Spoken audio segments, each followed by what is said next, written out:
အကွင်းတွေအများကြီးနဲ့ရေပွဲစားမြင်သိတတ်ပါတယ်ရေပွဲစားရတာကြိုက်ကြလားရှင်ရေပွဲစားရတာကြိုက်တယ်ဆိုရင်တော့အပြာရောင်ကွင်းတွေအများကြီးပါတဲ့ Blue Ring Octopus လို့ခေါ်တဲ့ရေပွဲကိုသေချာပေါက်ရှောင်ရမယ်နော်ရုပ်ပြက်ကြည့်လိုက်ရင်တော့သူကအကောင်သေးသေးလေးနဲ့အပြာရောင်ကွင်းလေးနဲ့ဆိုလှတယ်ပေါ့နော်ဒါပေမဲ့သူ့ကိုစားမိတာဆိုလို့ရှိရင်အရန်ကိုအန်ရရှိပြီးတော့လူကိုသေးစေတတ်တဲ့တတ္တဝါတစ်မျိုးပဲဖြစ်ပါတယ်အပြာရောင်ကွင်းတွေပါတဲ့ရေပွဲကိုရေတိမ်တဲ့နေရာတွေမှာတွေ့ရပါတယ်ဥပမာအားဖြင့်တန်နာကြောက်တန်းနေပြီးတော့ Pacific နဲ့အိန္ဒိယသမုဒ္ဒရာတွေ Australia ပြီးတော့အရှေ့တောင်အာရှနိုင်ငံတွေမှာတွေ့ရတတ်ပါတယ်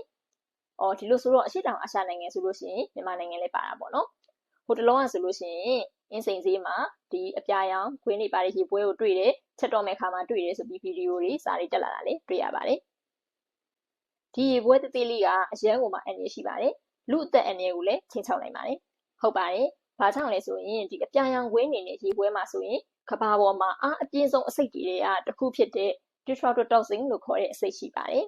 ဒီအစိတ်ကဆိုလို့ရှိရင်ဆာယာလက်အစိတ်ထက်10ဆပြင်းပြီးတော့လူရဲ့အသက်ကိုထိခိုက်စေနိုင်ပါတယ်အပြာရောင်ခွင်းတွေရှိတဲ့ရေပွဲတစ်ခေါင်ရဲ့အစိတ်က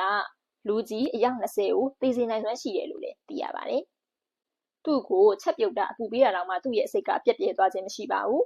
ငကိုအတိုင်းပဲသူ့ရဲ့အစိတ်ကရှိနေတယ်လို့သိရပါတယ်ဒီလိုမျိုးအစိတ်ရှိတဲ့ရေပွဲကိုစားမိမယ်ဆိုလို့ရှိရင်မိုးဝေအော့အန်နာတွေအပြင်အသက်ရှူတွေပါကျလာတတ်ပါတယ်အဲ့ဒီခါမှာချက်ချင်းအေးပေါ်ကူညီကိုခေါ်ရပါမယ်စားမိတဲ့သူကိုလည်းငြိမ်ငြိမ်လေးနေခိုင်းရပါမယ်ဘာကြောင့်လဲဆိုတော့လှုပ်ရှားလိုက်တဲ့အခါမှာအစိတ်တွေကခန္ဓာကိုယ်မှာပိုပြီးပြန့်နှံ့သွားတယ်လို့ပဲဖြစ်ပါတယ်